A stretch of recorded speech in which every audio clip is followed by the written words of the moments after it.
Então vamos lá, pessoal. Boa noite a todos. Vamos falar hoje aqui das teses subsidiárias de mérito, né? Então eu gravei a aula, vocês devem ter assistido lá, a tese, ainda falando a respeito das teses, quando nós falamos sobre a antijuridicidade, que são as hipóteses aí que são acobertadas, daí a tese para excluir a antijuridicidade, né? Nós temos lá a legítima defesa, estado de necessidade, que são mais comuns, né? Estrito cumprimento de dever legal, exercício regular de um direito. Costumam aparecer um pouco mais. E vimos também a respeito das possibilidades de serem alegadas teses que estão ali de acordo com a culpabilidade, né? Eu falei um pouco lá para vocês a respeito da imputabilidade, segundo o artigo 26 do Código Penal, do parágrafo único do relativamente inimputável. Falei sobre a embriaguez, né, que é difícil de ter alguma questão nesse sentido, mas, enfim, é bom nós darmos uma olhada. E das duas hipóteses lá, que tratei também com vocês, das ausência potencial da a consciência da ilicitude do fato, né, e inexigibilidade de conduta adversa, aí entrando a questão da coação moral irresistível e da obediência hierárquica. E, por fim, lá, a causa de isenção de pena. Foi isso aí que eu falei na última aula que eu gravei para vocês. Hoje eu quero falar, quero conversar aqui com vocês sobre as hipóteses ou situações ainda dentro das teses aqui, né, que são chamadas, ou pelo menos boa parte aí da doutrina vai chamar de teses subsidiárias de mérito, tá? Então são as teses subsidiárias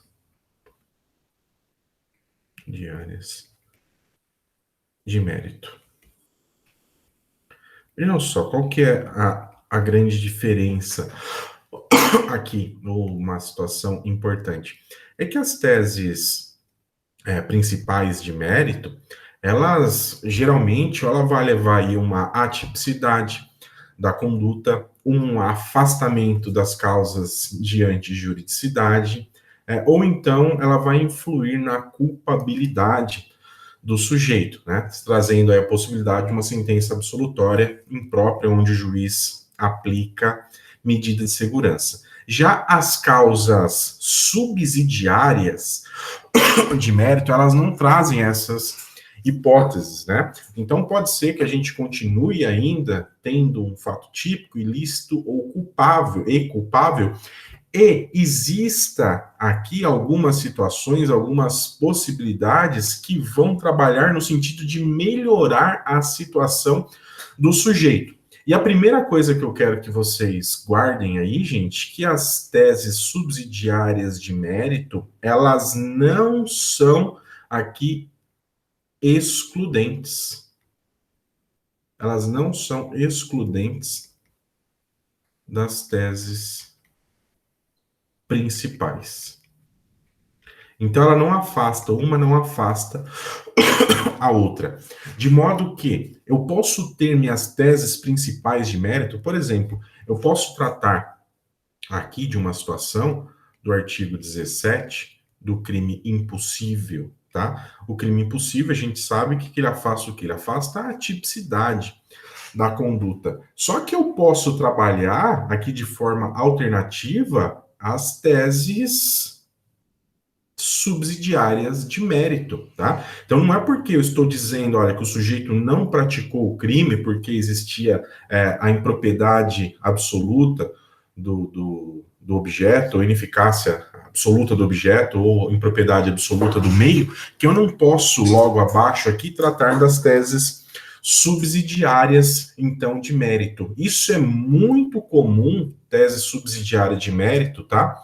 Ela é muito comum aparecer em duas situações. Em memoriais, tá? Então, as teses subsidiárias de mérito é comum aparecer em memoriais. E é comum também aparecer em apelação, tá? Então, as teses aí subsidiárias, né, elas são comuns de aparecer em memoriais e em apelação, tanto nas razões de apelação quanto em contra-razões de apelação. É bem comum de aparecer nessas duas hipóteses. Mas vamos lá, então, vamos começar a ver aí quais são essas teses subsidiárias de mérito que a gente pode trabalhar com elas, tá? A primeira aqui que eu quero trazer para nós pensarmos, gente, na primeira tese subsidiária de mérito é a desclassificação. Desclassificação. Aqui é importante, muitas vezes, essa tese, muitas vezes aparece essa possibilidade aí de nós termos a situação em que o sujeito praticou um fato típico, ilícito, só que, e culpável, né? Só que aquele fato típico que é atribuído a ele não ou aquela ação que é atribuída ao sujeito, não é aquela em que está sendo imputado o fato típico, né? Então vejam só, o sujeito, por exemplo, muitas vezes o juiz não, o promotor imputa, o juiz acata, recebe a denúncia aí por um roubo, quando na verdade não houve violência, não existindo violência então, mas mesmo tendo a subtração aí do objeto, nós temos a hipótese de desclassificação, tá? Então é muito comum aqui, gente, olha só, aparecer essa hipótese de desclassificação aqui quando o fato ele é típico, tá? Nós temos um fato que ele é típico, mas ele não é aquele fato que está sendo imputado ao sujeito, tá? Isso aqui ele é muito importante muitas vezes porque ele pode melhorar e melhorar em muito a situação do sujeito. Pode melhorar demais a situação do sujeito. Olha esse exemplo que eu dei para vocês aqui, em que o Ministério Público imputa a alguém a prática do crime de roubo, tá? Roubo simples, artigo 157. Bom, a pena do roubo do artigo 157 é de 4 a 10 anos. 4 a 10 anos. Então, se não houve violência, a gente vai buscar desclassificar aqui para quê? Para o artigo 155, também na modalidade simples, que nós temos uma pena aqui de 1 a 4 anos, tá? Vejam só nessa situação aqui. Nós temos uma série de situações ainda que podem envolver aqui quando eu busco essa desclassificação. Então, quando vocês também trabalharem com desclassificações, aí com desclassificação, fique atento a algumas coisas, tá? Fique atento a algumas coisas, porque às vezes o examinador, ele não quer apenas saber se você sabe que existe aquela possibilidade de desclassificar, mas quais são as implicações daquela desclassificação. Vamos lá, rapidamente aqui eu vou falar para vocês de algumas implicações que vocês devem verificar. Bom, se você busca a desclassificação, você dá uma verificada aqui também, se uma vez desclassificado, não existe a hipótese da suspensão condicional. Hipótese da suspensão condicional do processo. Sobretudo quando a pena mínima ela não ultrapassar 1 ano, tá? Então, sobretudo quando a pena mínima não ultrapassar 1 ano, de acordo com o artigo 89 da Lei 9.099. Então, dê uma olhadinha nisso. Volto a dizer, sobretudo se a pena mínima não ultrapassar a 1 ano. E tosse. E fiquem também atentos agora, gente, que pode ser uma relativa novidade aí que pode aparecer para a gente, é a seguinte: se com a desclassificação, pessoal, se com a desclassificação, e aí eu vou dar uma olhada na pena máxima, né, até 4 anos aqui, se não seria possível a propositura do acordo de não persecução penal. Acordo de não persecução Persecução penal. E depois eu converso com vocês uma aula específica sobre a cor de não persecução penal. Por hora, o que é importante aqui? Vocês, então, buscarem a desclassificação de um delito numa tese subsidiária de mérito. O legislador, o examinador vai querer saber se você consegue aqui verificar essa hipótese, que o delito é outro que não aquele que está sendo imputado ao sujeito, e se com essa desclassificação, se também existe a possibilidade de se buscar, de se trazer outros benefícios aí para o sujeito, tá? Então essa é a primeira situação aqui de desclassificação. Vejam, o fato ele continua sendo típico, mas é outro fato e não aquele que está sendo imputado ao sujeito. Dentro da desclassificação ainda, pessoal, aqui, ó, então, eu coloquei vou colocar a desclassificação como A, e aqui a outra situação que é de desclassificação, também buscar a desclassificação como B, que é a cooperação dolosamente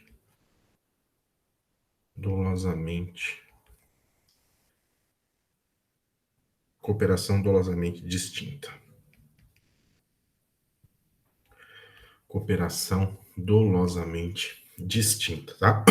E aqui é muito importante você se atentar para a regra estatuída lá no artigo 29, parágrafo 2º do Código Penal.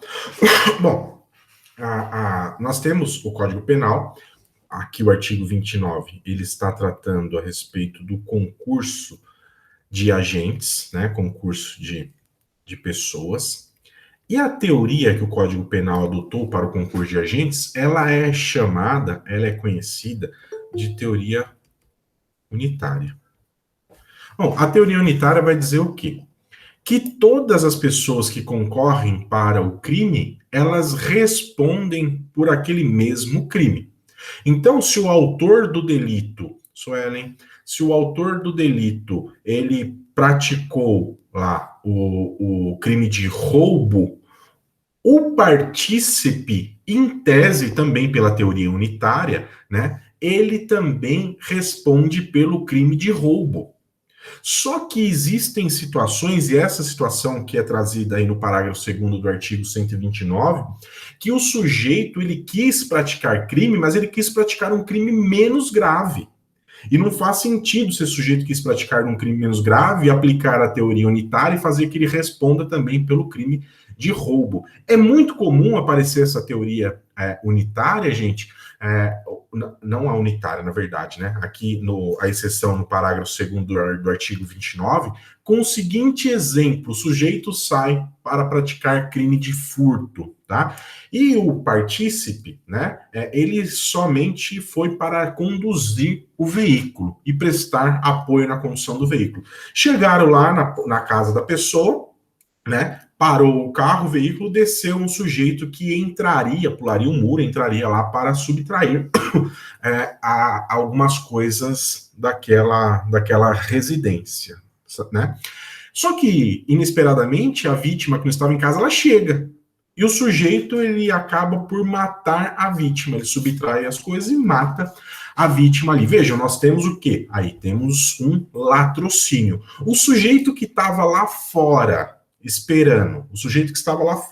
esperando, ele quis participar do latrocínio? Não.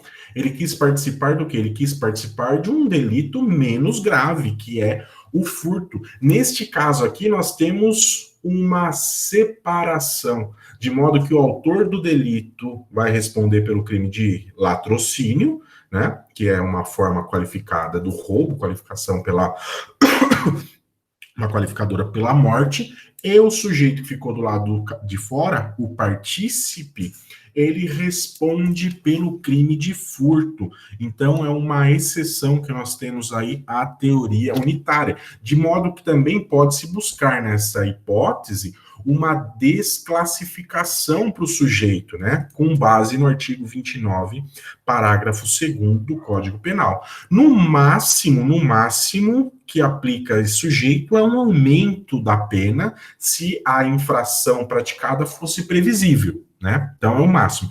Então essa é uma outra hipótese, gente. Vocês têm que ficarem atentos, uma tese, sobretudo se o problema, a questão, né, embora a gente está mais focado em peça, mas tudo isso serve para todas as situações, né, se o problema ou a peça ali, ela narrar que houve concurso de pessoas e o Ministério Público denunciou as duas pessoas pelo mesmo crime.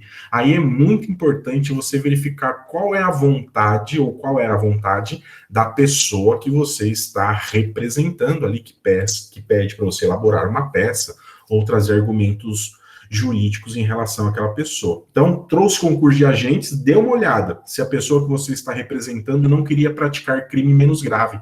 Vá no artigo 29, parágrafo 2º, e se isso acontecer, você pode buscar a desclassificação do delito para essa pessoa. Pode falar, Wesley.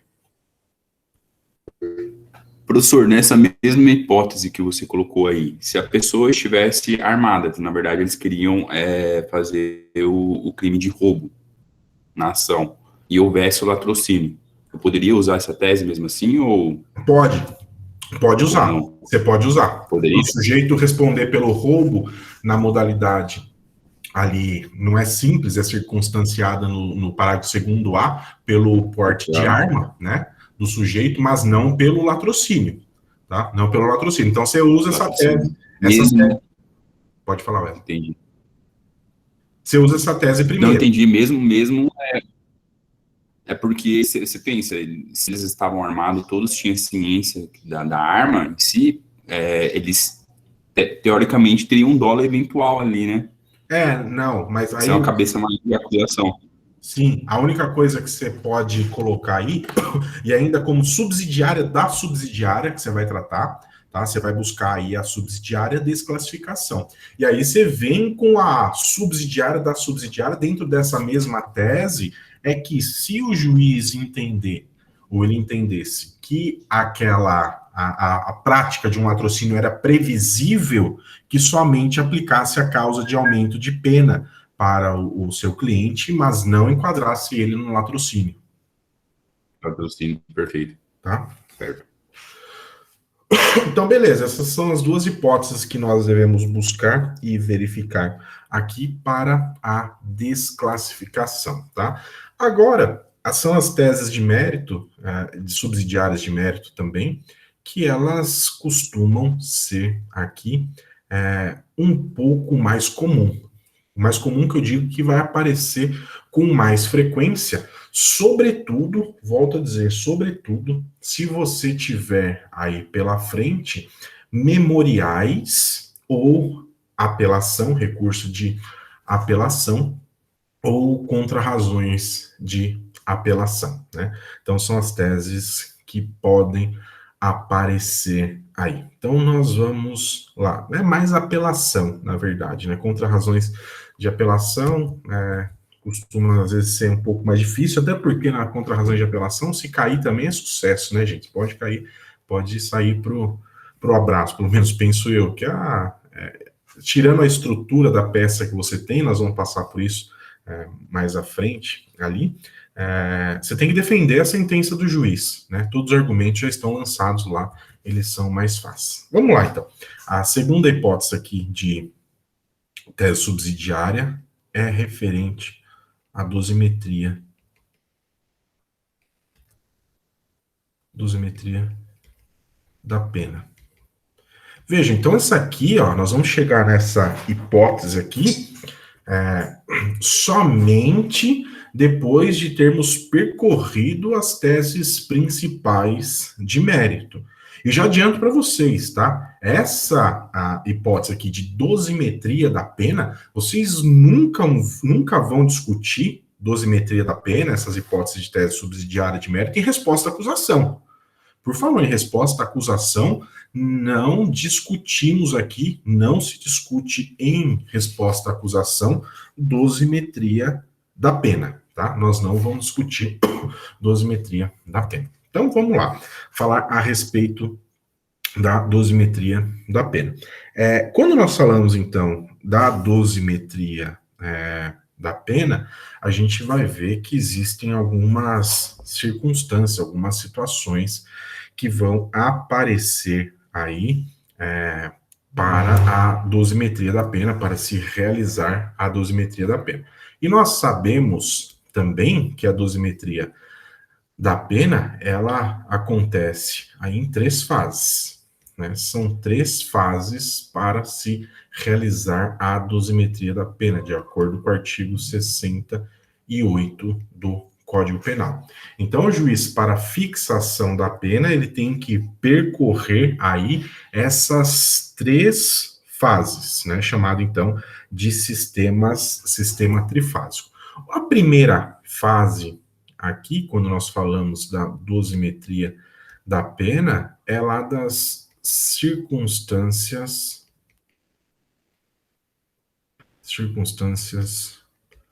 judiciais, tá? Então, nós temos aqui as circunstâncias judiciais. Vejam só, né?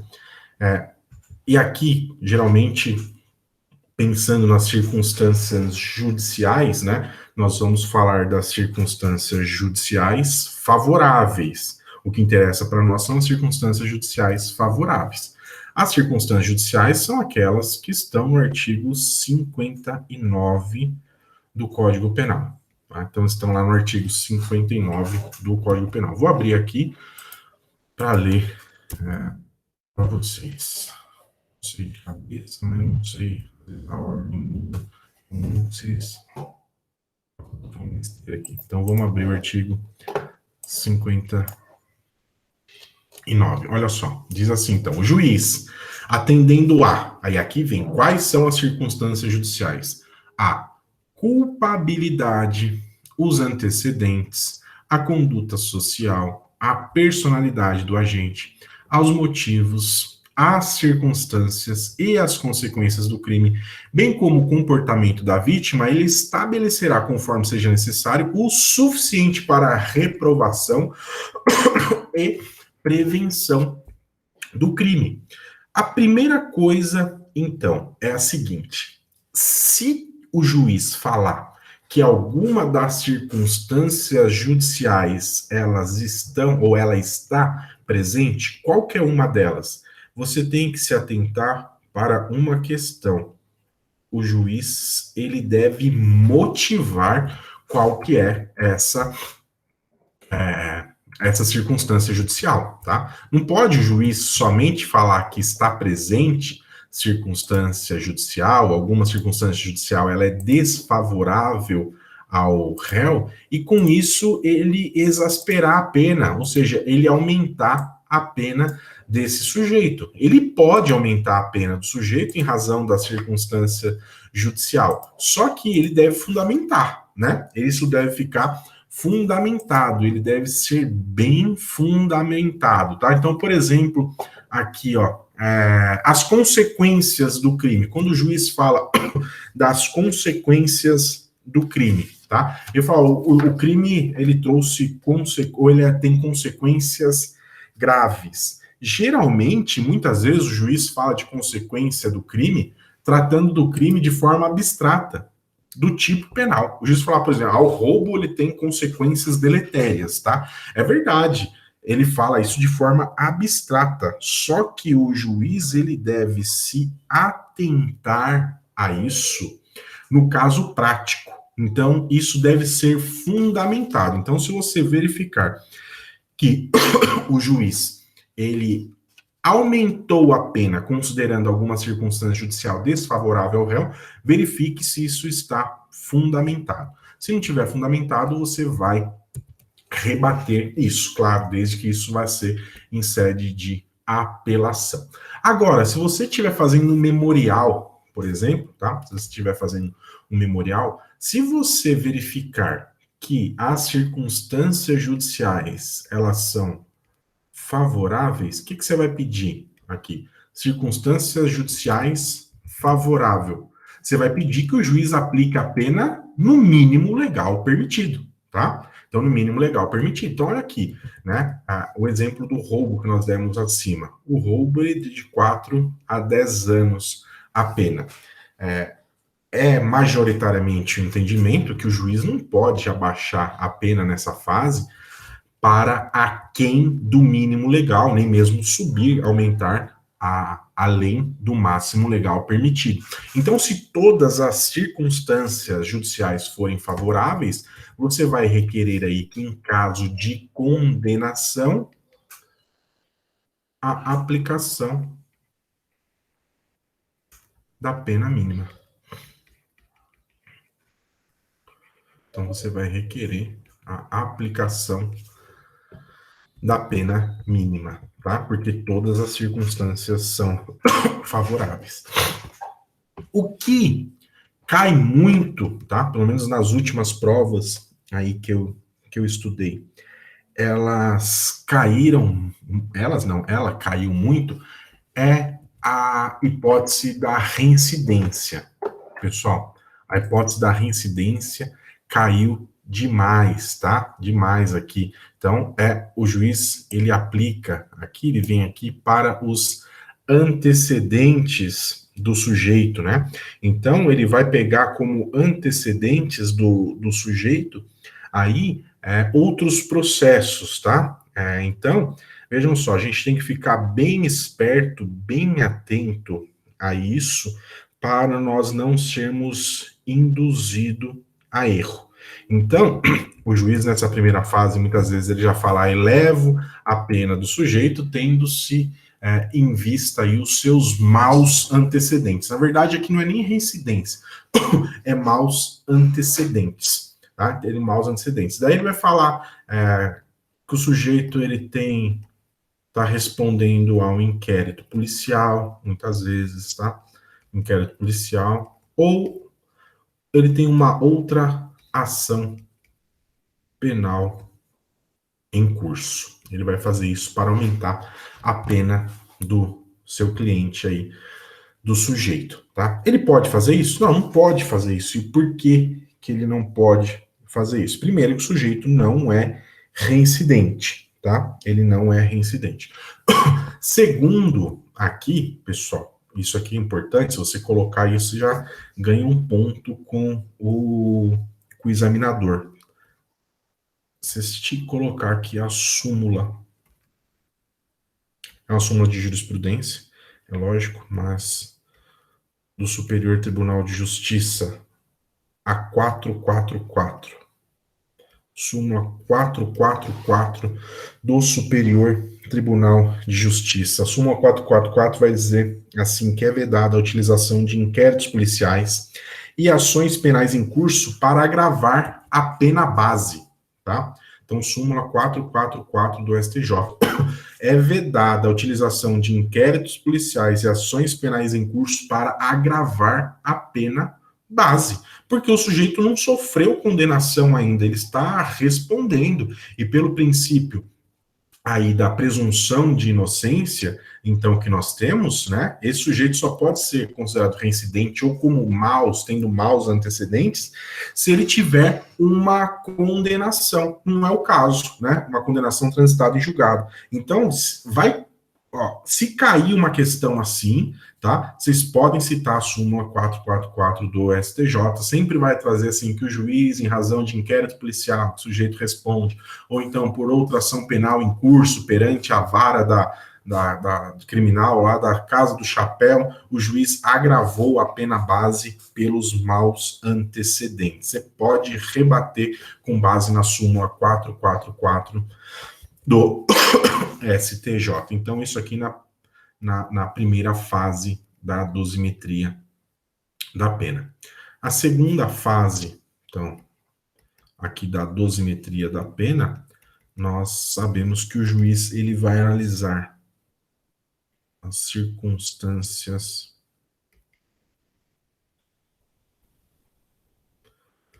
agravantes e atenuantes. Então, nós vamos ter as circunstâncias agravantes e as circunstâncias atenuantes, né? As agravantes, nós sabemos que elas estão presentes no artigo 61 e 62 do Código Penal. E aqui nós temos agravantes, né?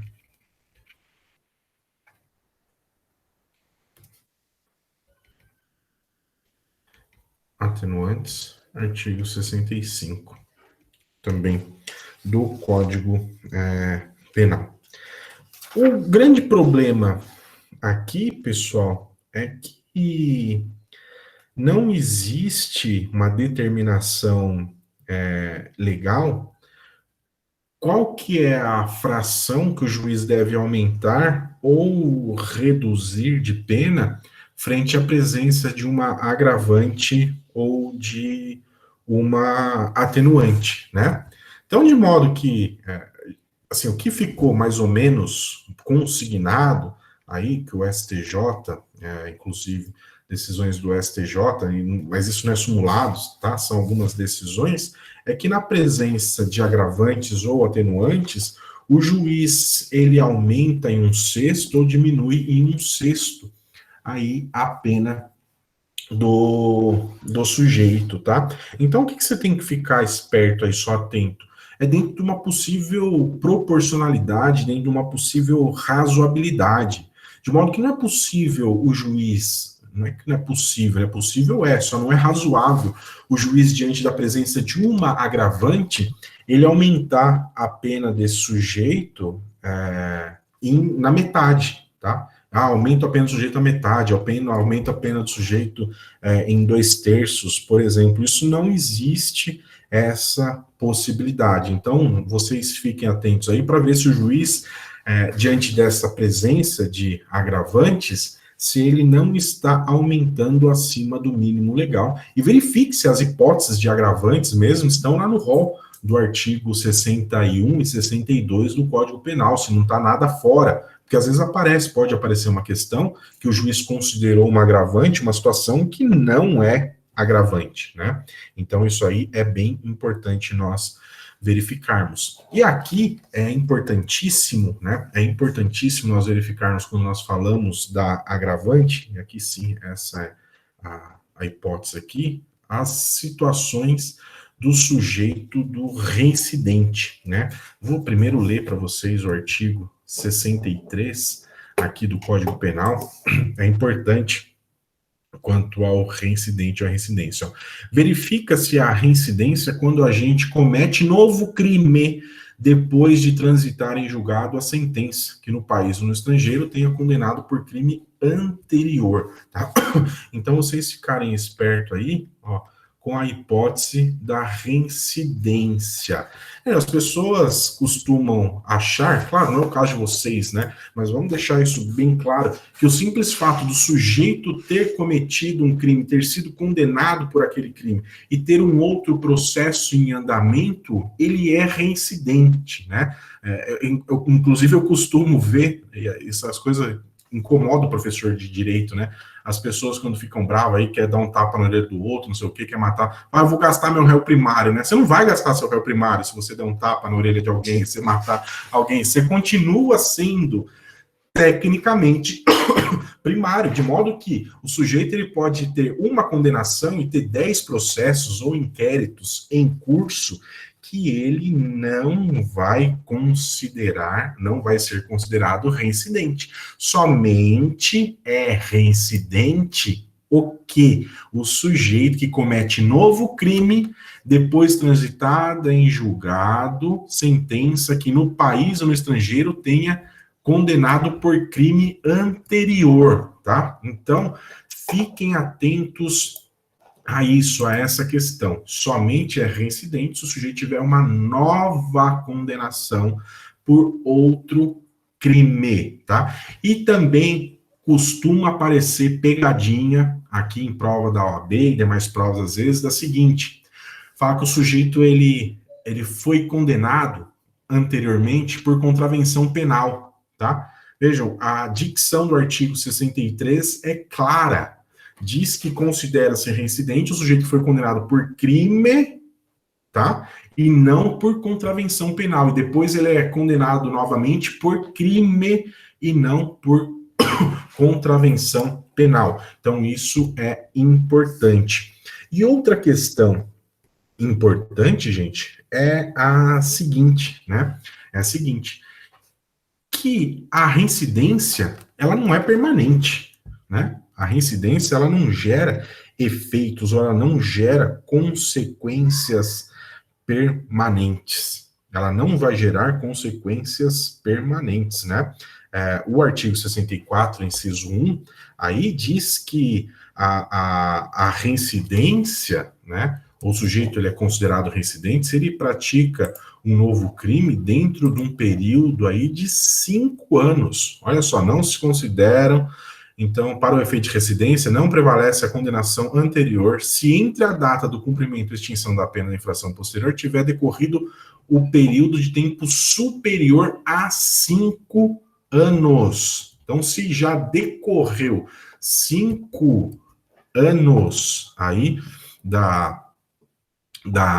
do cumprimento ou da extinção da pena, tá? Veja, não é 5 anos do trânsito em julgado também, é 5 anos do cumprimento ou da extinção da pena, o sujeito que comete novo crime, ele é tecnicamente primário. Então, vocês fiquem atentos a isso. E aqui, vocês também não vão ficar só atentos para afastar uma reincidência e o sujeito não ter essa majorante aplicada. Por que que eu digo isso? O afastamento da reincidência, ele também pode levar a outros benefícios ou trazer outras consequências benéficas para o sujeito. Por exemplo, se o sujeito ele é reincidente, não é possível a conversão da pena privativa de liberdade por restritiva de direito. Agora, se você afasta, você busca o afastamento daquela reincidência, você pode argumentar no sentido de que seja a concedida aí a possibilidade da conversão da pena privativa de liberdade por restritiva de direito, né? A reincidência pode aumentar o lapso para o sursi, né? O lapso temporal do sursi e do livramento condicional.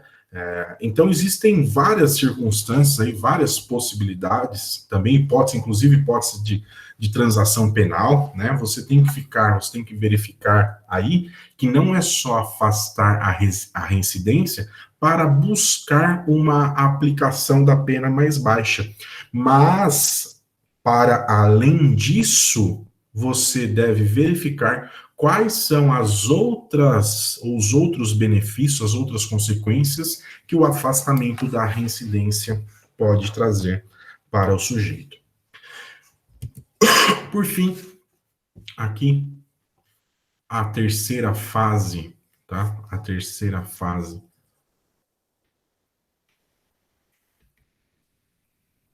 da dosimetria da pena, tá? O juiz ele deve considerar eventuais causas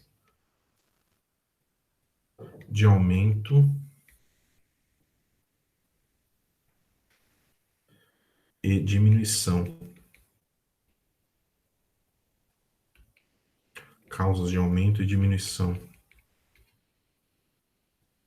de pena.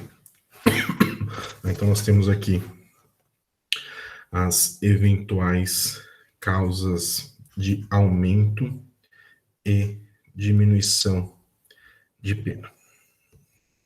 Bom, as causas de aumento e diminuição de pena, elas são aquelas situações que elas incrementam frações aí na pena, né? Ou para subir a pena ou para diminuir a pena.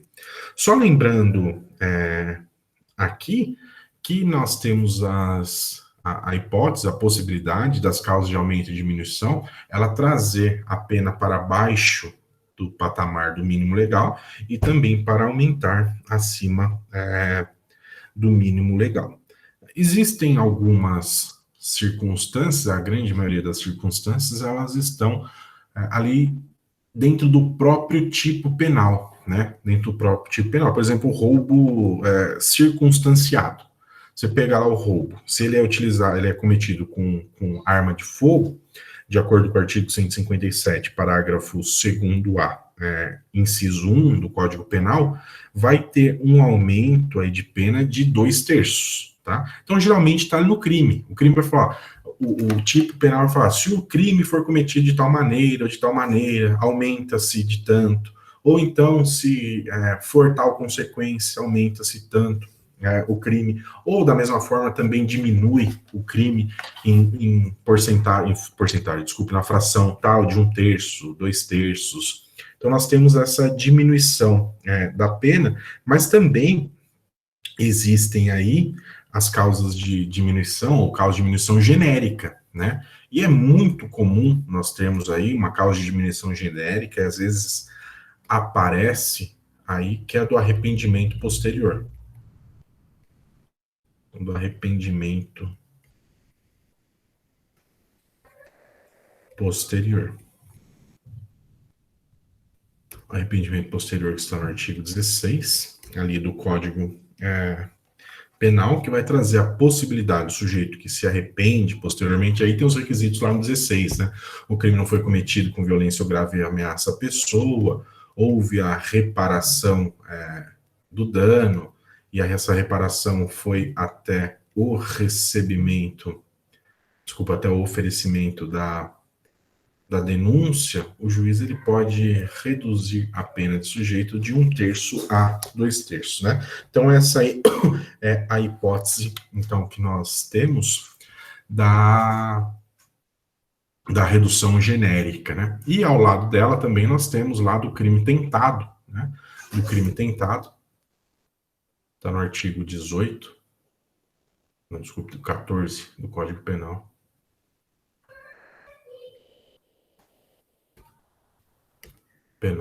Que eu tenho a redução, a possibilidade aí de redução da pena de 1/3 a 2/3. Isso aqui costuma aparecer também, essa possibilidade, quando nós temos o crime tentado. E se você estiver diante de uma situação dessa aqui, pessoal, do crime tentado, você vai buscar o quê? A maior redução possível, que é de 2/3. Você vai buscar sempre a maior redução possível, que é melhor para o sujeito, que é de 2/3, né? Mas não é só falar que você quer que reduza de 2/3, você tem que ter argumento para isso. Qual que é o principal argumento para buscar a redução maior, uma maior redução? É o caminho do crime. Você vai ter que argumentar aqui, no caminho do crime, ou então o que alguns vão chamar aí de iter criminis, o caminho do crime. Quanto mais o sujeito caminhou em direção à consumação do crime, menor é a fração que o juiz vai diminuir.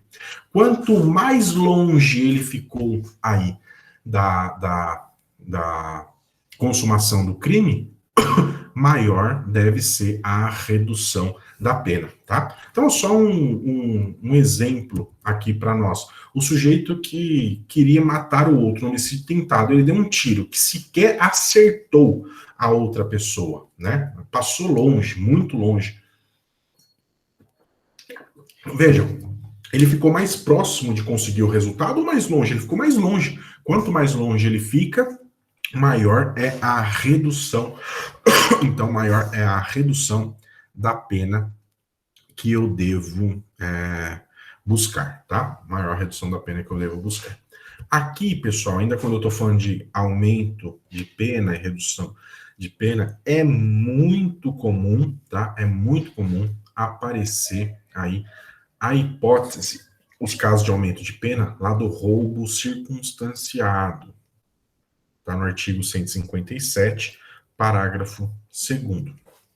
Leio para vocês também.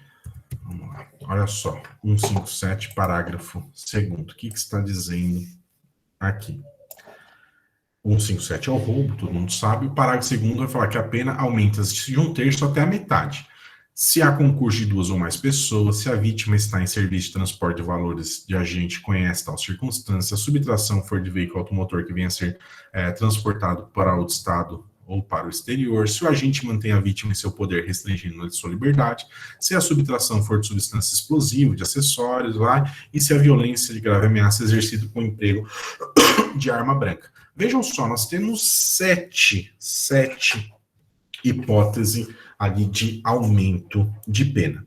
Existia uma discussão, né? Quando estiver presente mais de uma causa de aumento de pena, como que o juiz deve agir? Como que ele deve aumentar aí essa pena? Então, elas ficavam se debatendo a respeito disso, se o juiz aumenta de 1/3, só, ou o juiz aumenta da metade, fala, não, se estiver presente só uma, o juiz aumenta 1/3. Se estiver presente mais de 3, por exemplo, o juiz aumenta até a metade. Para resolver essa situação, o STJ também sumulou aqui essa questão, tá? E para isso nós temos a súmula 443 do STJ. Súmula 443 do STJ. E vai dizer assim, o aumento na terceira fase da aplicação da pena no crime de roubo circunstanciado exige fundamentação concreta, tá? Não sendo suficiente para sua exasperação a mera indicação de número de majorante. Então veja aqui, pessoal, veja só a situação. Não basta o juiz, se você estiver diante de um caso aqui do artigo 157, parágrafo 2º, ele falou, estão presentes 3 casos de aumento de pena ou 2 casos de aumento de pena, e eu vou aumentar, então, a metade, que é o máximo legalmente permitido. Não pode. Ele pode aumentar? Pode, mas ele tem que fundamentar, tá? Ele tem que fundamentar de forma concreta a forma que ele está aumentando e por que ele está aumentando. Então, se o juiz apenas jogar lá, se o juiz apenas colocar lá, você fique atento a isso, tá? Você fique atento a isso, que se não tiver fundamentado, isso pode ser rebatido, na verdade deve ser rebatido, e o seu argumento aí é a súmula 443 do STJ. E por fim aqui, nessa parte, né, tem mais coisa ainda para nós falarmos. Quando o crime aqui é cometido em concurso de pessoas, a gente tem que ficar atento a uma situação. Então, crime em concurso de pessoas. Atentem-se para isso. Nós vimos, né, que o juiz, ao fixar a pena aí no concurso de pessoas, ele deve verificar se as circunstâncias que ele está analisando, elas são objetivas ou subjetivas. Bom, o que é circunstâncias objetivas? As circunstâncias objetivas, elas são aquelas que elas vão se comunicar a todos os agentes. Elas se comunicam a todos os agentes. Então, se a gente pegar um roubo, por exemplo, um roubo com utilização de arma de fogo, tá? Então, roubo com utilização de arma de fogo. Vou dar um exemplo, aquele mesmo exemplo que eu dei no começo aqui, só que eu vou mudar agora de furto para roubo. Dois sujeitos saem para subtrair algo de alguém usando arma de fogo. Vão praticar o crime de roubo. Só que um só vai conduzir o veículo e o outro é que está armado. Bom, só um que está armado, né? Mas os dois vão cometer o crime de roubo majorado pela utilização de arma de fogo. Por que que isso vai acontecer? Por que utilizar, nesse caso aqui, a arma de fogo é uma circunstância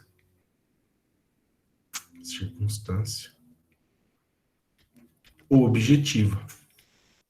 Objetiva.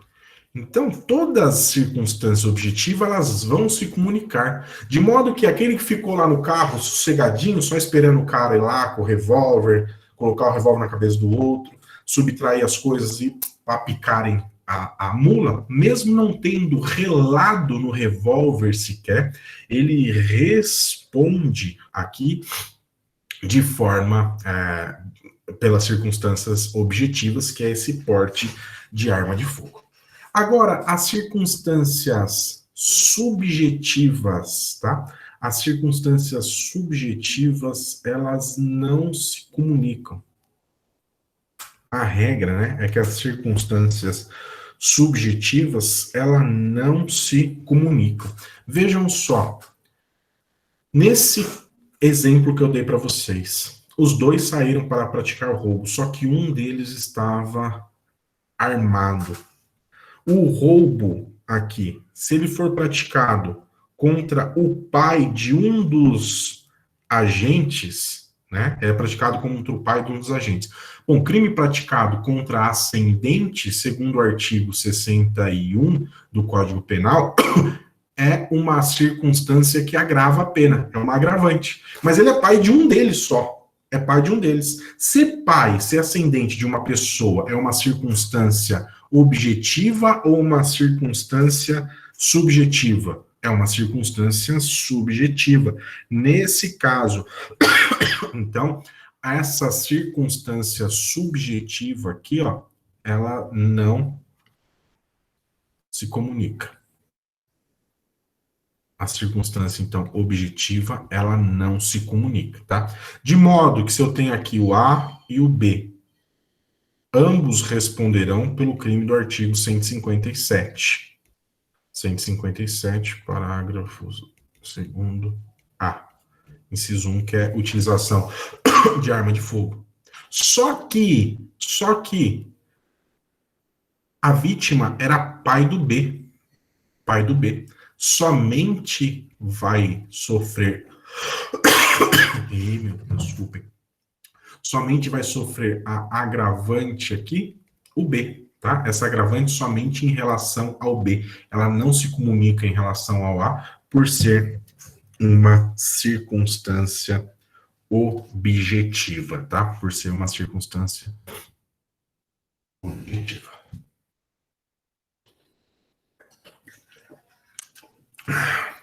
Ótimo. Aqui, ainda, quando nós falamos de aplicação da pena, a gente tem que fazer uma análise a respeito do concurso de crimes. Concurso de crimes. E aqui é onde que pega? Aonde que pega essa situação? Geralmente a questão, ela vai aparecer aí que o Ministério Público denunciou ou o juiz condenou o sujeito pela prática de 2 crimes, só que a condenação ou a denúncia do Ministério Público geralmente vai aparecer aí na hipótese de concurso material de crimes. E a gente sabe que o concurso material de crimes, ele é sempre prejudicial ao réu. Por quê? Porque nós temos a soma das penas, né? Nós temos a soma das penas. O que é importante aqui nesse caso? É nós trabalharmos, buscarmos sempre a hipótese, sempre, né, se for possível, do concurso formal, né? Concurso formal está lá no artigo 70 do Código Penal. Porque o concurso formal, ele não trabalha com essa hipótese aqui do concurso material, que é a soma das penas. Nós temos aqui um sistema que é chamado sistema de exasperação. Exasperação. Aonde o juiz ele vai aplicar somente uma das penas, tá? O juiz aplica apenas uma das penas, se os crimes forem idênticos, as penas forem idênticas, né? Ou então ele vai aplicar a pena mais grave, né? Se as penas forem distintas, ele aplica a pena do crime mais grave. Então, penas iguais, aplica somente uma delas. Agora, se as penas forem distintas, ele aplica a maior, a mais grave, sempre aumentando essa pena de 1/6 até a metade, tá? Então, ele vai aí buscar a aplicação dessa pena de 1/6 até a metade. Então, é buscar aqui, quando nós tivermos a hipótese de concurso de crime, demonstrarmos que esse concurso ele é formal e não material. E aqui ainda, dentro dessa ideia de concurso de crime, gente, é importante nós pensarmos aqui no crime continuado, né? No crime continuado. E aqui no crime continuado, sempre vai aparecer algumas circunstâncias, algumas possibilidades aí, vai mostrar essas possibilidades aí do crime, de vários crimes, né? Então, nós vamos ter aí a possibilidade de vários crimes. E aí, o que vai ser importante? Bom, primeira coisa, que você vai ter que demonstrar aí, se for essa hipótese, sempre vai ter.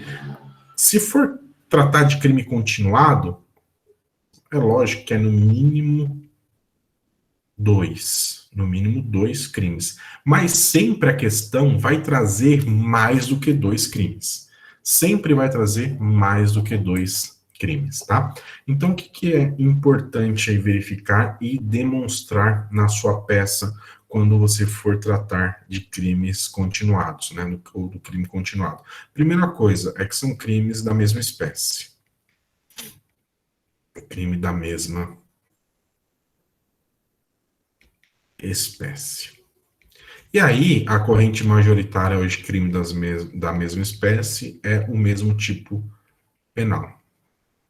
Existem alguns que defendem que crime da mesma espécie é aquele que afronta o mesmo objeto jurídico, tem a mesma objetividade jurídica, né? Mas a doutrina e a jurisprudência hoje, elas são majoritárias, que são crimes da mesma espécie. Então, o sujeito cometeu 7 crimes aqui.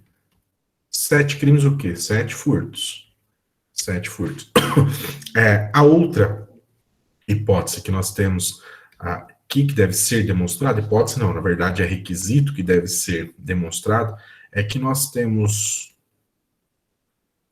condições de tempo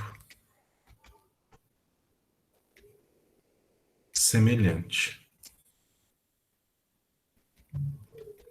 Condições de tempo semelhantes.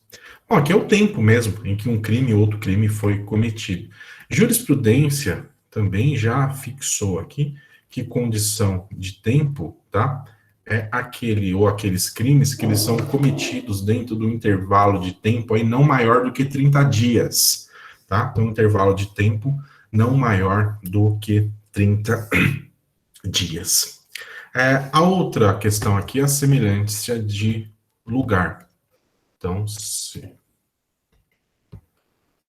semelhança de lugar.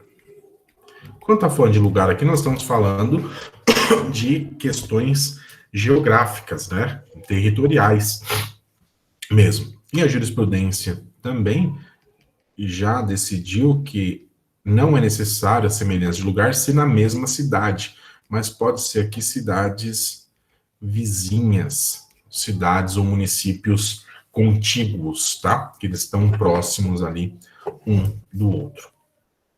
E por fim, aqui nós temos o último requisito que você deve demonstrar: a semelhança de modo de execução.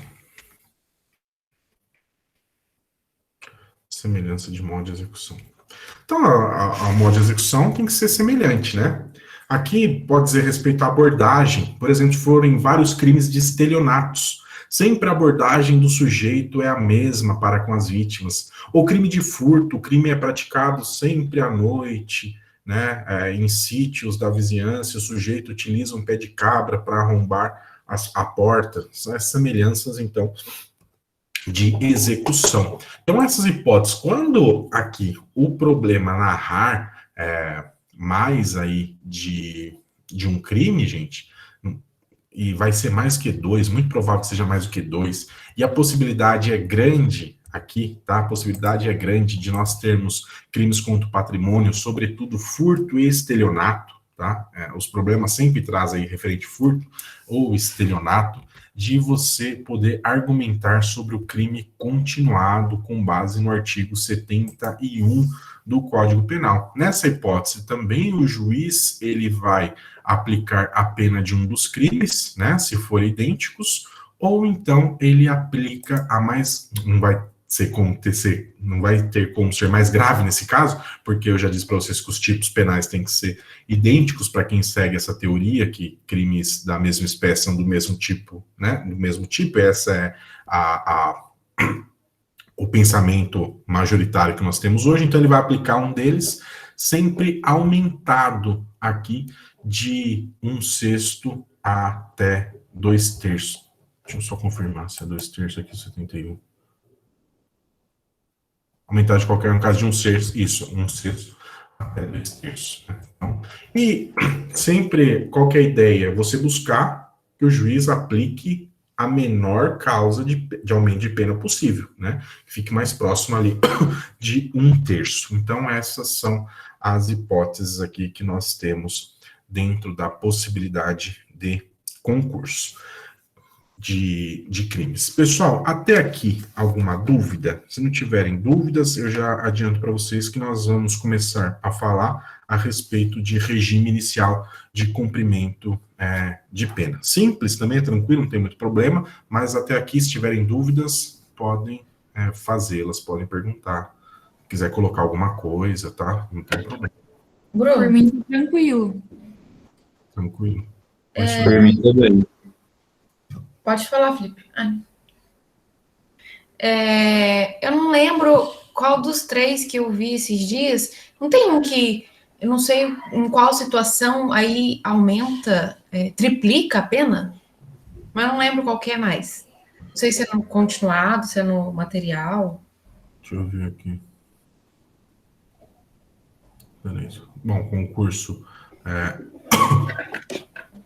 o concurso material, aqui não tem caso de triplicar. Eu tô viajando também, peraí. A pena. Não, às vezes tem mesmo. O formal.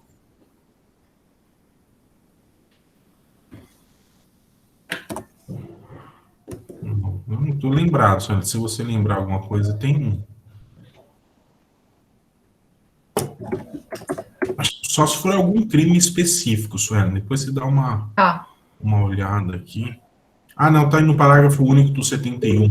Nos crimes dolosos contra vítimas diferentes cometidos com evidência ou grave ameaça, a pessoa poderá, o juiz, considerando a culpabilidade, os antecedentes, a conduta social e a personalidade do agente, bem como os motivos das circunstâncias, aumentar a pena de um só dos crimes, se idêntica ou a mais grave, se diversa, até o triplo, observada a regra do parágrafo único do artigo 70 e do artigo 75 desse código, tá? Então, aqui nessa hipótese, tem essa possibilidade mesmo que a Sueli colocou aqui, mas é só nas hipóteses de crimes dolosos, tem que ter vítimas diferentes e eles ter sido cometido com violência ou grave ameaça à pessoa, e aí tem aquelas circunstâncias todas que vão trazer, que são todas, e são as mesmas circunstâncias lá do artigo 59, né, que o juiz pode aumentar a pena até o triplo. Beleza? Mais alguém? Professor, em relação à reincidência, tem uma dúvida. Pode falar. É sempre um crime que foi no trânsito julgado. Acho que houve uma questão que eu não entendi muito bem, até esqueci de perguntar. Vamos supor, o sujeito pratica um crime, certo? Começa o processo desse crime. Consequentemente, ele pratica outro crime, certo? Só que o primeiro crime, ele não houve o trânsito julgado, e no segundo houve o trânsito julgado. Nesse caso, ele é considerado primário? Primário. Primário, né? Até a doutrina e jurisprudência, eles ficaram meio inconformados com esse negócio, até porque se o sujeito, olha só, se eu praticar, hoje eu pratico um furto, daqui 15 dias eu pratico um roubo, daqui mais 15 dias eu pratico um estupro, daqui mais 15 dias um homicídio, mais 15 dias um furto, né? Nossa, o cara é o Lázaro, né? É bem isso. Importantes dias. Vejam só, em 45, 50 dias aí, eu cometi 5 crimes. Eu posso ser condenado em todos eles, Wesley, e não serei reincidente nunca nessa hipótese, porque somente depois do trânsito em julgado eu vou ter que praticar um novo delito depois do trânsito em julgado. É a prática, não é uma outra condenação, é a prática de um outro delito. Entendi. Daí a jurisprudência que criou, a jurisprudência e doutrina, né? Para falar, bom, esse cara não é primário. Eles colocaram assim, que ele é tecnicamente primário. No fim, dá a mesma coisa, dá a mesma... não tem diferença nenhuma, tá? Primário do tecnicamente primário, as consequências são as mesmas. É só para não falar que o sujeito que praticou essa caralhada de crime é primário, eles chamam de tecnicamente primário. Ah, beleza, entendi. Beleza? É uma questão que eu quebrei a cabeça, eu não entendi. Uhum. Então, beleza. Vamos adiante aqui. Aqui é rápido o regime.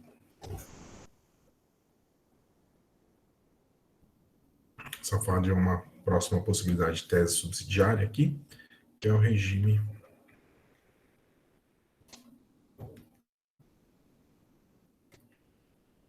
inicial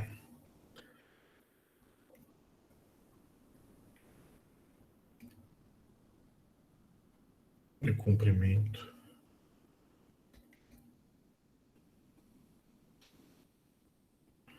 de pena. Então, regime inicial de cumprimento de pena. Bom, o principal critério orientador aí para fixar o regime inicial do cumprimento de pena é olhando o artigo 33, parágrafo 2º do Código Penal, tá? Então, você dá uma olhada no artigo 33, parágrafo 2º do Código Penal e as alíneas dele lá. A primeira coisa que nós vamos verificar aqui é que nós temos que ver qual é o tipo de pena. E daí, para qual tipo de pena, nós temos uma possibilidade de regimes, tá? Então, só primeiro eu vou fazer essa distinção, depois a gente entra ali nas quantidades de pena. Então, olha aqui. Se eu estiver falando de detenção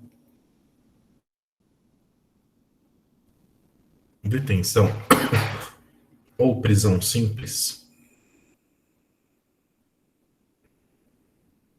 se o crime for apenado com detenção ou prisão simples, só existem 2 possibilidades para início do cumprimento de pena, tá? Que é o semiaberto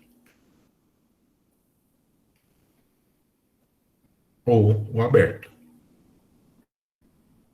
Então, nunca, pessoal, um crime que ele é apenado com detenção ou prisão simples, ele nunca vai ter um regime inicial que seja diferente do semiaberto ou o aberto.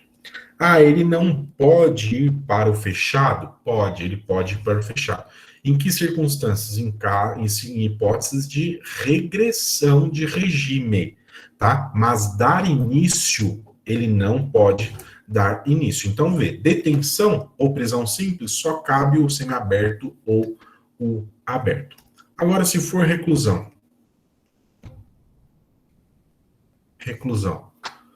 Aí nós temos 3 possibilidades.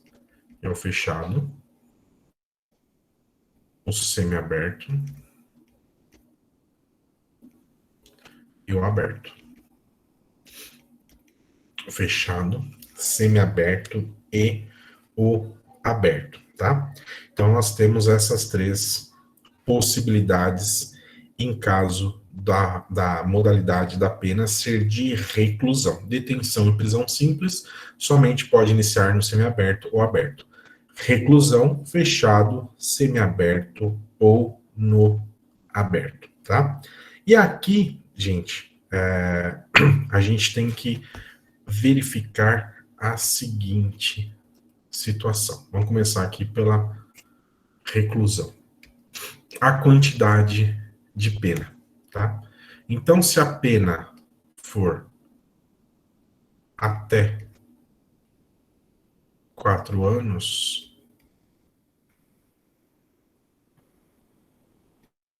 o juiz pode determinar o início do cumprimento da pena no aberto. Se a pena for maior do que 4 anos, mas não superar 8 anos, no semiaberto.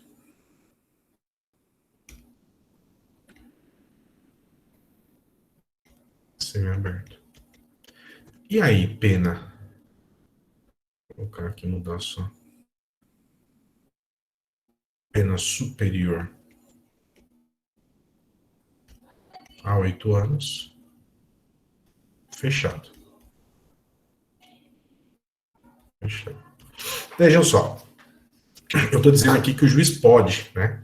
Porque se o juiz verificar que é necessário, ele pode determinar que esse sujeito aqui que cometeu uma pena de até 4 anos inicie no fechado. Mas isso não é o que aqui é o importante para nós, não é o mais interessante para nós. O que é importante para nós aqui? O importante para nós são essas duas hipóteses aqui. Né? Não que você não tenha que saber isso aqui, não, você tem que saber. Mas o mais importante para a gente aqui é a seguinte: às vezes o juiz, ele aplica a pena que ela é até 8 anos, sei lá, coloca aí 5 anos, só que ele determina que o sujeito inicie o cumprimento da pena no regime fechado. Ele pode fazer isso? Pode. Só que se o juiz trouxer essa hipótese aqui, do sujeito começar o cumprimento no regime fechado, tem que ter fundamentação. E se trouxer essa hipótese, gente, se o problema trouxer essa hipótese aqui, o que o examinador vai querer saber é o seguinte: se o juiz, ele fundamentou a decisão dele, tá? Então, se o juiz fundamentou a decisão dele, tá? Existe a necessidade, então, da fundamentação. E aí, muitas vezes, o que vai entrar em jogo aqui é a situação que a gente vai ter que analisar aqui no artigo 33 do parágrafo 2º. Vejam só o que diz o artigo 33 do parágrafo 2º, e vejam, tá, muitas vezes aí a safadeza do juiz, né? O parágrafo 2º vai dizer que as penas privativas de liberdade deverão ser executadas de forma progressiva, segundo o mérito do condenado, observados os seguintes critérios, ressalvados a hipótese de transferência de regime mais rigoroso. O condenado a pena superior a 8 anos deverá começar a cumprir em regime fechado. O condenado não reincidente, tá? Então, o condenado não reincidente, cuja pena seja superior a 4 anos e não exceda 8 anos, poderá, desde o início, cumpri-la em regime aberto. E o condenado não reincidente, cuja pena seja igual ou inferior a 4 anos, poderá, desde o início, cumprir em regime aberto, tá? Então, vai existir aí uma situação que sempre vai ser discutida quanto à possibilidade do juiz fazer com que o sujeito ele venha iniciar o cumprimento da pena, tá, em um regime mais severo, tá? E se o juiz fizer isso, ele deve fundamentar por que ele está fazendo isso. E aí o que entra muito aqui, os juízes falaram das circunstâncias do crime, por exemplo, tá? As circunstâncias do crime. E às vezes até nós temos contradição, porque o juiz lá no artigo 59, na primeira fase de fixação da pena, ele não reconhece nenhuma circunstância para agravar a pena base do sujeito. Só que quando ele chega aqui para fixar o regime, ele não quer deixar o cara no regime aberto, por exemplo, né? Ou no semiaberto, ele vai iniciar o sujeito aí num regime fechado, tá? E ele faz isso com base no quê? Ele faz isso dizendo da gravidade do delito. O delito de roubo, por exemplo, é um delito extremamente deletério, que causa prejuízos para a sociedade, né? Isso é fundamentação? Não é fundamentação. Inclusive, com base nisso também, nós temos aqui a súmula 719 do STF. A súmula 719 do STF vai dizer, desculpem, a 718, 719 também diz respeito a isso, mas aqui o que mais se adequa é a 718, que diz assim, ó, a opinião do julgador sobre a gravidade em abstrato do crime não constitui motivação idônea para imposição de regime mais severo do que o permitido segundo a pena aplicada. Tá? Então, o juiz pode achar o que ele quiser, só que o STF diz para ele, olha, o que o juiz pensa, tá? O que o juiz pensa sobre a gravidade daquele delito não possibilita que ele aplique uma pena mais severa daquela que é possibilitada pelo Código Penal. E aí vem o 719 também, que é nessa mesma linha, a súmula 719 do STF, que ele vai dizer assim, a imposição do regime de cumprimento mais severo do que a pena aplicada a imposição do regime de cumprimento mais severo do que a pena aplicada permitir exige motivação idônea, tá? Então, exige motivação idônea. Então, se você for discutir pena, gente, se você for discutir pena aí numa hipótese de apelação, por exemplo, você pode utilizar a súmula 718 e 719 do STF. Tá? A súmula 718, então, ela vai falar aqui da opinião do juiz sobre o delito, da gravidade do delito, e o STF fala, não importa qual é a sua opinião, súmula 718 do STF, ou então a súmula 719, e a súmula 719 vai dizer aí que o sujeito, então, o juiz deve fundamentar a pena, tá? O juiz deve fundamentar a pena para determinar o início do cumprimento num regime mais severo, tá? Mas então fiquem atentos aí. Volto a dizer, é só vocês se atentarem aqui para o artigo 33, parágrafo 2º, para tratar do início do cumprimento da pena. E aqui, em se tratando de prisão simples, na detenção e prisão simples, como eu disse para vocês, só existe a hipótese aí do semi-aberto e do aberto, né? Então, só existe a possibilidade, então, do semi-aberto e do aberto. Então, os crimes aqui, a lógica mesmo, até 4 anos, aberto. E de 4 a 8 anos, semiaberto. Lembrando, gente, aqui vai ser difícil aparecer alguma questão nesse sentido, porque os crimes que são apenados com detenção ou prisão simples é muito difícil ultrapassar aqui 4 anos, tá? É muito difícil nós termos um crime de detenção apenado com detenção ou prisão simples que ultrapasse 4 anos. Oi, Wesley.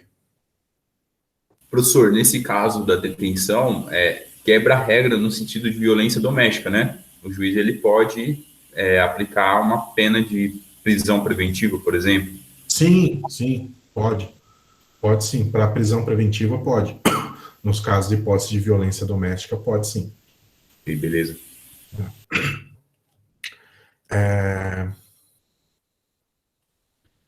Bom, o que mais que eu queria falar para vocês Ah, tá, uma outra questão também, bem, bem importante que às vezes aparece, cai aqui, pessoal, é a seguinte: se o juiz, e é muito comum aparecer essa contradição aí para o juiz, tá? O juiz ele aplica a pena aí, pena base, ó, ele aplica a pena base, no mínimo, no mínimo. Então ele aplicou a pena base no mínimo. Bom, se ele aplicou a pena base no mínimo, é porque ele não considerou nenhuma circunstância judicial lá do artigo 59 como sendo desfavorável ao réu. Bom, isso quer dizer, então, isso leva a crer que o regime prisional do réu, ele deveria ser o mais brando possível, né? E aí que eu volto a dizer, muitas vezes o juiz, ele aplica a pena base no mínimo, só que quando ele vai fixar o regime prisional, por exemplo, ele fixa o fechado, tá? Ele fixa o fechado, quando poderia ser fixado no semiaberto. Existia a possibilidade aí da fixação do regime no semiaberto. Para afastar essa situação aí, também para acabar com isso, o STJ ele editou uma súmula, a súmula 440, tá?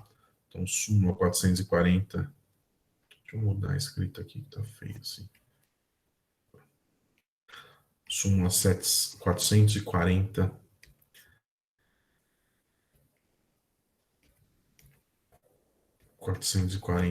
do STJ, que diz assim, ó, fixada a pena base no mínimo legal, é vedado o estabelecimento de regime prisional mais gravoso do que o cabível em razão da sanção imposta, com base apenas na gravidade abstrata do delito, tá? Então aqui é essa hipótese que eu coloquei para vocês aí do roubo. Bom, roubo tem a pena de 4 a 10 anos, tá?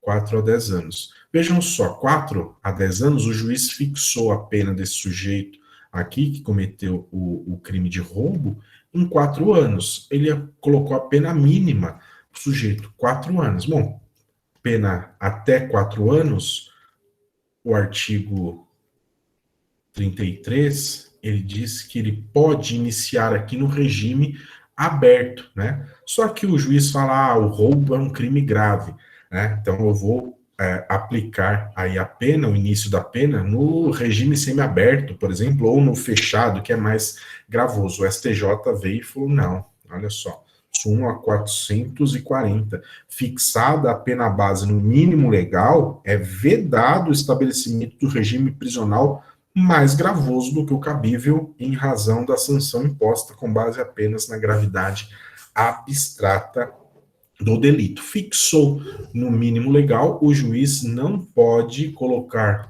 outro regime de cumprimento, senão aquele estabelecido no artigo 33, tá? Porque senão ele deveria aumentar a pena, ele aumenta a pena do sujeito, mas se ele não fez isso, não pode iniciar o cumprimento num regime prisional mais gravoso. E por fim, aqui ainda falando em pena, gente, costuma ainda aparecer, costuma cair muito aí em provas da OAB, a hipótese do regime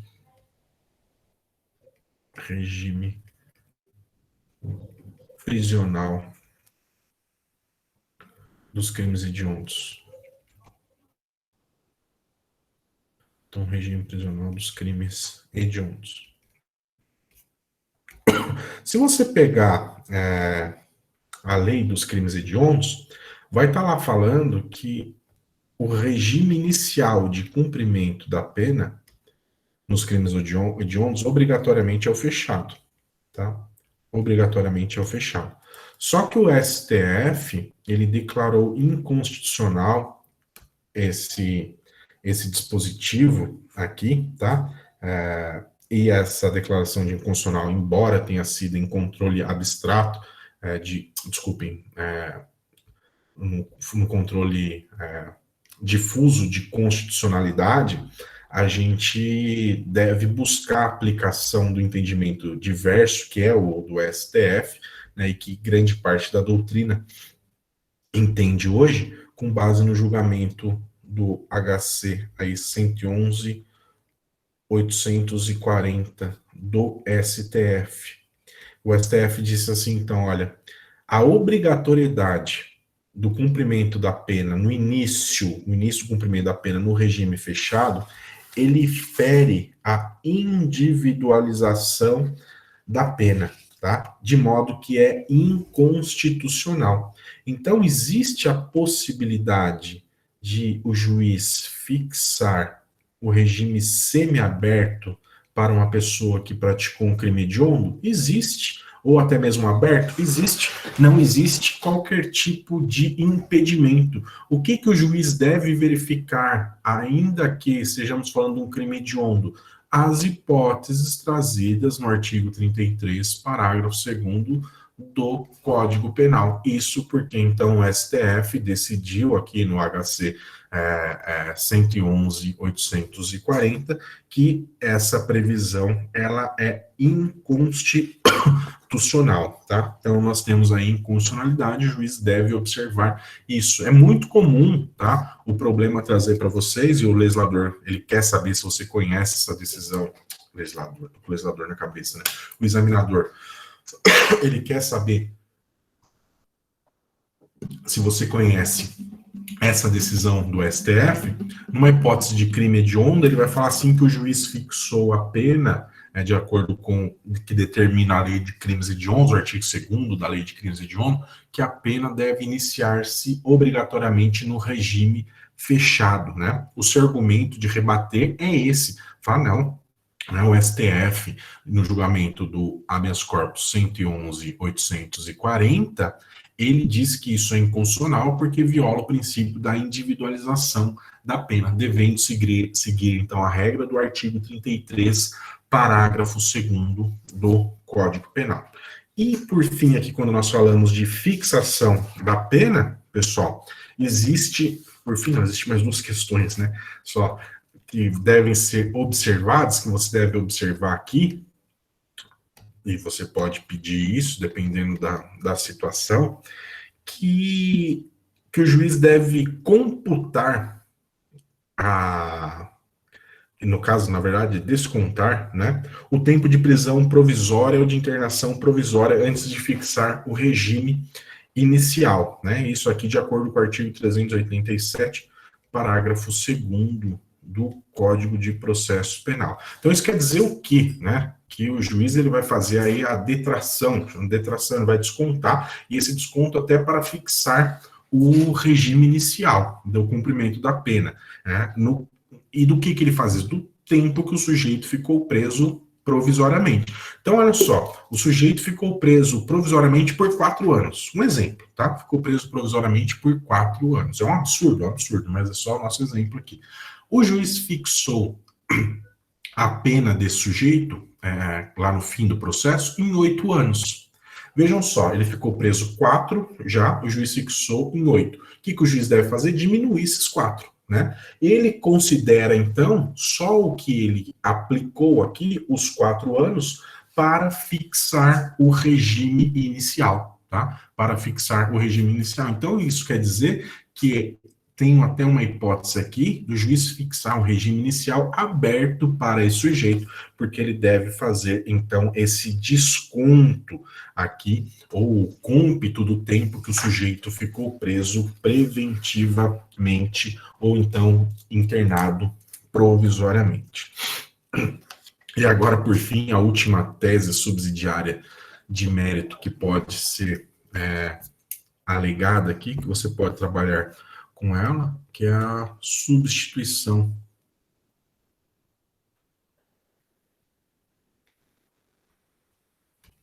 Substituição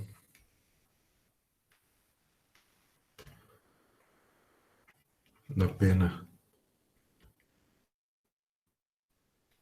privativa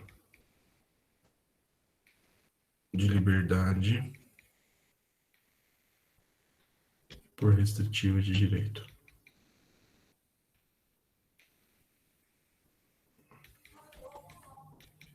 Privativa de liberdade, então, por restritiva de direito, tá? Eu vou colocar também já. E suspensão condicional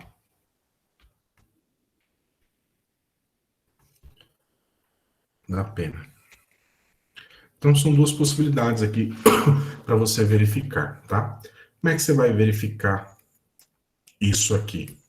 Bom, substituição da pena privativa de liberdade por restritiva de direito. Primeira hipótese, então, você vai lá no artigo 44 do Código Penal para verificar, tá? Você abre lá o artigo 44 do Código Penal para dar uma verificada. O que diz o artigo 44?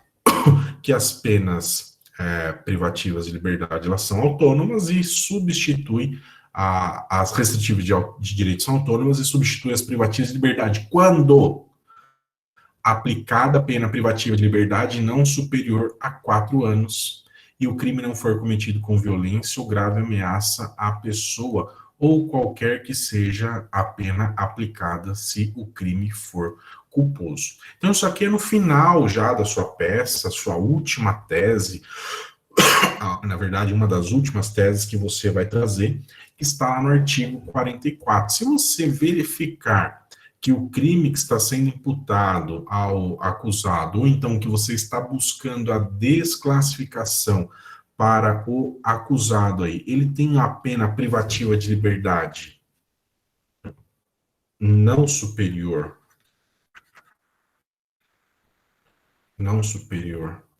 a 4 anos, e esse crime ele foi cometido sem violência ou grave ameaça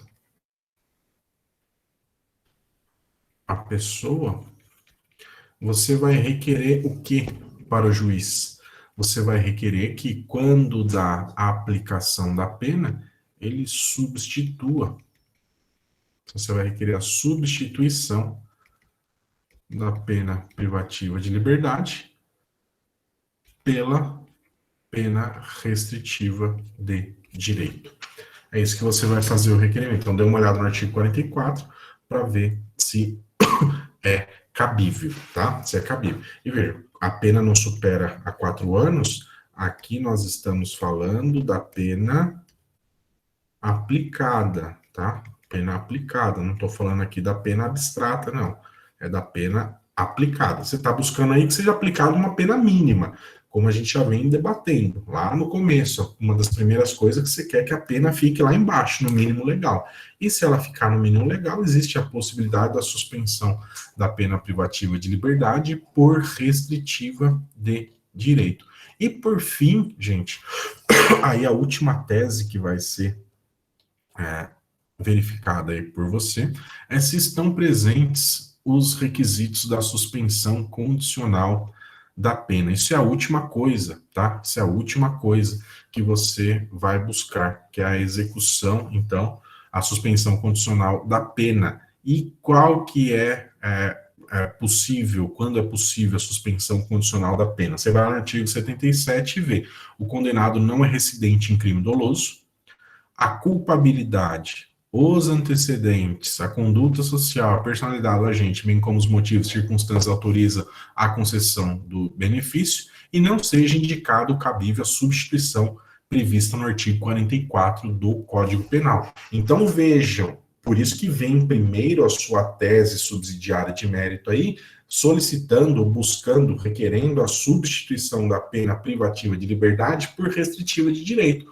porque entende ou entendeu o legislador que a substituição da pena privativa de liberdade por restritiva de direito é mais benéfico ao réu do que a suspensão condicional da pena, tá? Então, se você vê que não é possível, lá a substituição da pena privativa de liberdade por restritiva de direito, você vem aqui pedindo também a suspensão condicional da pena. Aí você tem que demonstrar o quê? Que o condenado ele não é reincidente em crime doloso, tá? Está aí no artigo 77, inciso 1. A culpabilidade, os antecedentes, a conduta social, a personalidade dele, bem como os motivos e circunstâncias do delito, eles são favoráveis ao réu, ou seja, não deve ser sopesado de forma desfavorável, e, por fim, que não é indicado ou cabível a substituição prevista no artigo 44 do Código Penal. Neste caso, então, você vai solicitar, você vai pedir aí a suspensão condicional. Vejam só, suspensão condicional aqui da pena, tá? Da pena, e não do processo, suspensão condicional da pena. E assim nós encerramos as teses subsidiárias de mérito que podem ser alegadas, tá? Então vejam aqui, desde o início, gente, nós estamos tratando aqui de situações, então, que as teses subsidiárias de mérito são as hipóteses que elas não vão afastar a tipicidade, a ilicitude ou a culpabilidade, no entanto, elas podem atenuar, elas podem melhorar a situação do réu. E tirando aqui essas duas hipóteses que nós vamos ter, então, das excludentes, desculpem, da desclassificação, tá? Que é a hipótese de uma desclassificação para uma outra tipificação, ou a desclassificação para uma outra tipificação também, mas em se tratando de concurso de agentes, onde a cooperação dolosa distinta todas as demais situações daqui para baixo, elas dizem respeito à pena e fixação da pena. De modo que essas possibilidades, a gente vai ver quando nós estudarmos aqui melhor as peças, é muito provável que elas caiam em se tratando de duas peças, memoriais ou apelação. Memoriais ou apelação. Essas teses, elas nunca são discutidas, com exceção dessas duas, essas duas aqui, ó. E a gente vai ver amanhã, eu mostro isso para vocês, que você pode discuti-las em sede de resposta à acusação, defesa preliminar, ou defesa prévia. Todas as demais aqui, elas nunca são discutidas em defesa prévia, preliminar ou resposta à acusação. Somente em memoriais, apelação ou alguma outra peça que eu vou especificar para vocês, tá? Então, nunca discutam daqui para baixo, vocês não discutam isso em peça de resposta à acusação, tá? Não coloquem sobre isso em resposta à acusação. Amanhã eu vou mostrar para vocês que a desclassificação pode ser alegada, pode ser trabalhada em fase de resposta à acusação. Daqui para baixo, tratando de pena, não. Beleza? Beleza. Ficou alguma dúvida, pessoal?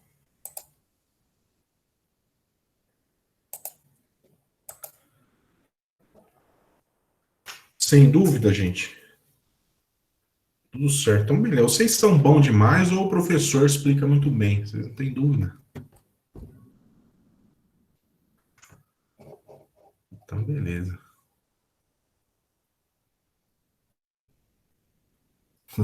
Não, vocês são bons mesmo. Então, beleza, pessoal.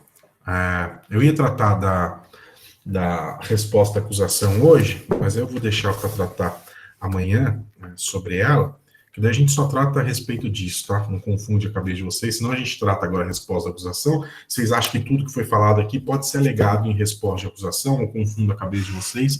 Então a gente deixa para amanhã, especificamente, eu vou falar de resposta à acusação para vocês, tá? Eu acho que é importante agora nós tratarmos das peças especificamente, e vou tratar também uma aula específica ainda a respeito de prescrição. Quero falar de prescrição com vocês, quero falar de acordo de não persecução penal com vocês, que eu acho que é importante. Beleza?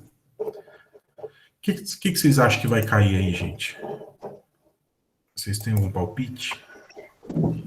Vamos torcer para uma resposta à acusação mesmo, né? Que foi o que já estava sendo torcendo na última, mas caiu o reze.